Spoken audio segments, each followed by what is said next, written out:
नमस्कार दर्शकों, स्वागत है आपका आज की कहानी अपने माता पिता का दिल ना दुखाओ। शादी के सुहाग सेज पर बैठी एक स्त्री का पति जब भोजन का थाल लेकर अंदर आया तो पूरा कमरा उस स्वादिष्ट भोजन की खुशबू से भर गया। उस स्त्री ने अपने पति से निवेदन किया कि माँ जी को भी यहीं बुला लेते तो हम तीनों साथ बैठकर भोजन करते। पति ने कहा, छोड़ो उन्हें, वह खाकर सो गई होगी, आओ हम साथ में भोजन करते हैं। उस स्त्री ने पुनः अपने पति से कहा कि नहीं, मैंने उन्हें खाते हुए नहीं देखा है।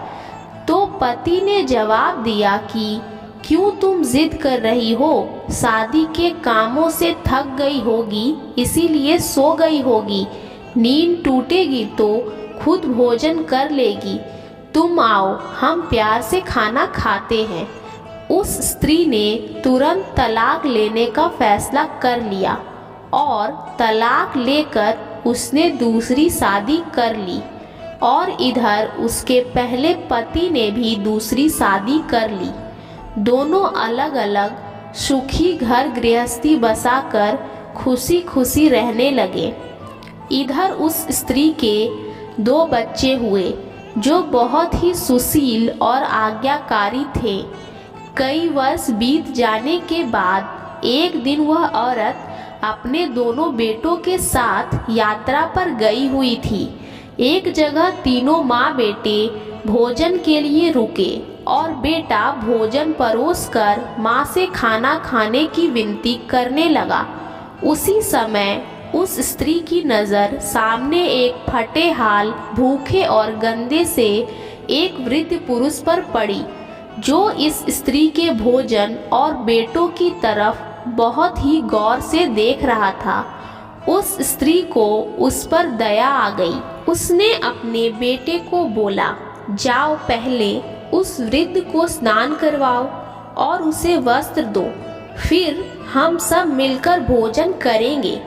बेटे जब उस वृद्ध को नहलाकर कपड़े पहनाकर उसे उस स्त्री के सामने लाया तो वह स्त्री आश्चर्यचकित रह गई। वह वृद्ध वही था जिससे उसने शादी की सुहाग रात को ही तलाक ले लिया था। उसने उससे पूछा कि क्या हो गया जो तुम्हारी हालत इतनी दयनीय हो गई।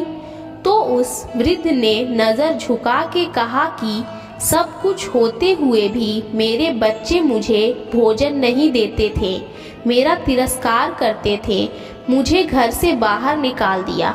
उस स्त्री ने उस वृद्ध से कहा कि इस बात का संदेह तो मुझे तुम्हारे साथ सुहाग रात को ही हो गया था, जब तुमने पहले अपनी बूढ़ी माँ को भोजन कराने की वजह उस स्वादिष्ट भोजन की थाल लेकर मेरे कमरे में आ गए और मेरे बार बार कहने के बावजूद भी अपनी माँ का तिरस्कार किया।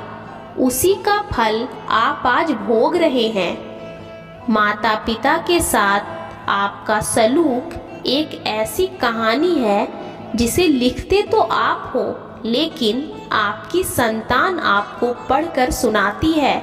जैसा व्यवहार आप अपने बुजुर्गों के साथ करेंगे उसे देख देख कर आपके बच्चे में भी यह गुण आते हैं कि शायद यही परंपरा होती है। याद रखना, माँ बाप नाराज तो ईश्वर नाराज। तो दर्शकों, आपको ये कहानी अच्छी लगी तो वीडियो को एक लाइक ज़रूर कर दें और आपकी क्या राय है हमें कमेंट करके ज़रूर बताएं और साथ ही इस स्टोरी को अपने दोस्तों को भी शेयर करें और ऐसी कहानियाँ सुनने के लिए मेरे चैनल को सब्सक्राइब कर लें और बेल आइकन को ऑल पे सेट कर दें। धन्यवाद।